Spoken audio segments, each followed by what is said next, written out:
تفہیم القرآن، روزانہ ایک رکوع، ترجمہ و تفسیر کے ساتھ قرآن کو سمجھیں۔ سبسکرائب کریں اور جڑے رہیں۔ بسم اللہ الرحمن الرحیم، اللہ کے نام سے جو رحمان اور رحیم ہے۔ الف لام میم۔ الف لام میم۔ یہ حروف مقطعات قرآن مجید کی بعض صورتوں کے آغاز میں پائے جاتے ہیں۔ جس زمانے میں قرآن مجید نازل ہوا ہے اس دور کے اسالیب بیان میں اس طرح کے حروف مقطعات کا استعمال عام طور پر معروف تھا۔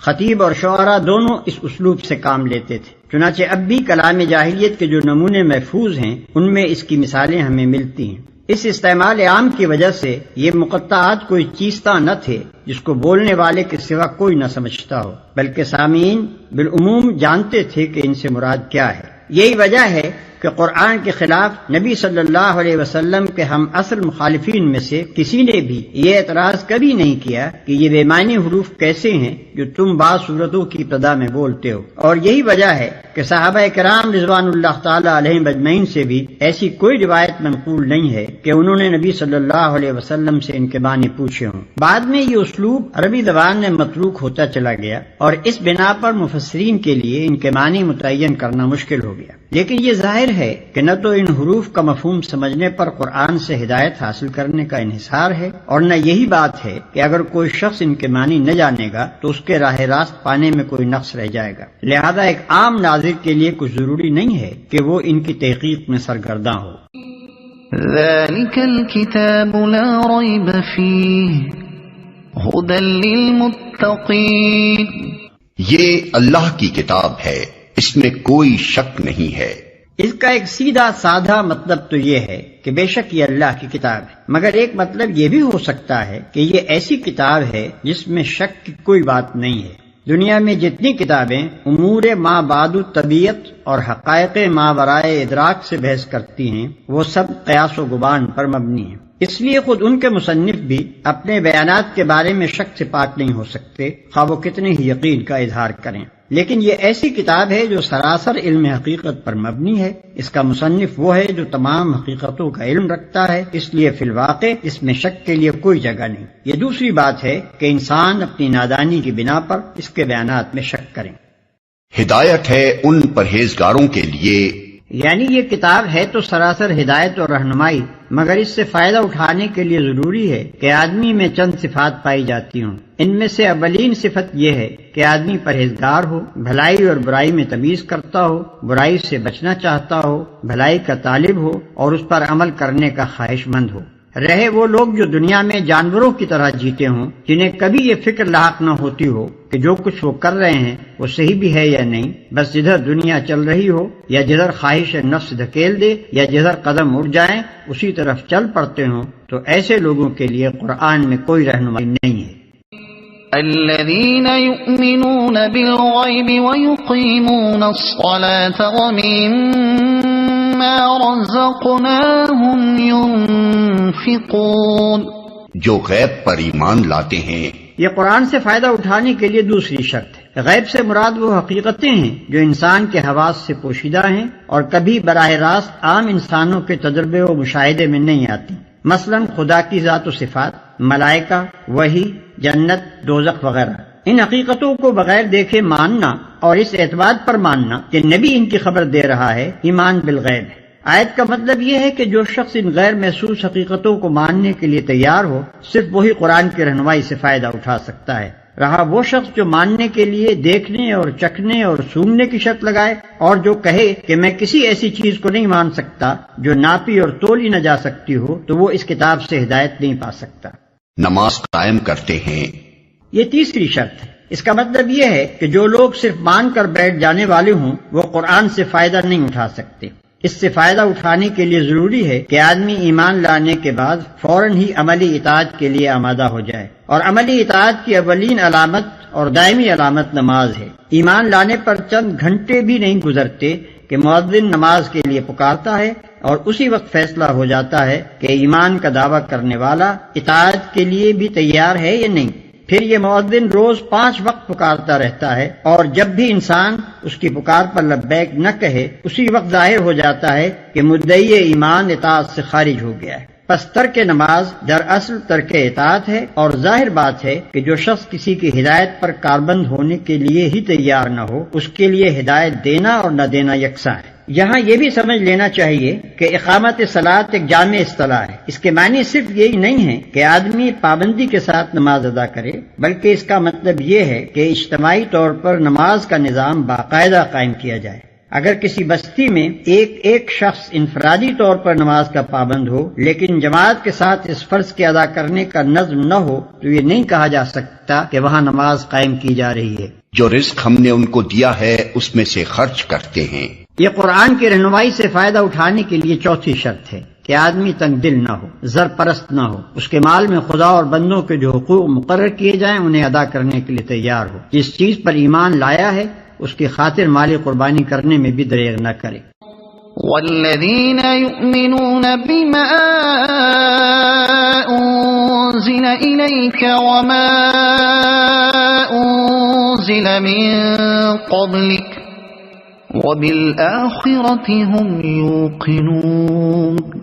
جو کتاب تم پر نازل کی گئی ہے یعنی قرآن، اور جو کتابیں تم سے پہلے نازل کی گئی تھیں ان سب پر ایمان لاتے ہیں۔ یہ 5ویں شرط ہے کہ آدمی ان تمام کتابوں کو برحق تسلیم کرے جو وحی کے ذریعے سے خدا نے محمد صلی اللہ علیہ وسلم اور ان سے پہلے کے انبیاء پر مختلف زمانوں اور ملکوں میں نازل کی۔ اس شرط کی بنا پر قرآن کی ہدایت کا دروازہ ان سب لوگوں پر بند ہے جو سرے سے اس ضرورت ہی کے قائل نہ ہوں کہ انسان کو خدا کی طرف سے ہدایت ملنی چاہیے، یا اس ضرورت کے تو قائل ہوں مگر اس کے لیے وحی اور رسالت کی طرف رجوع کرنا غیر ضروری سمجھتے ہوں، اور خود کچھ نظریات قائم کر کے انہی کو خدائی ہدایت قرار دے بیٹھیں، یا آسمانی کتابوں کے بھی قائل ہوں مگر صرف اس کتاب یا ان کتابوں پر ایمان لائیں جنہیں ان کے باپ دادا مانتے چلے آئے ہیں۔ رہی اسی سرچشمے سے نکلی ہوئی دوسری ہدایات تو وہ ان کو قبول کرنے سے انکار کر دیں۔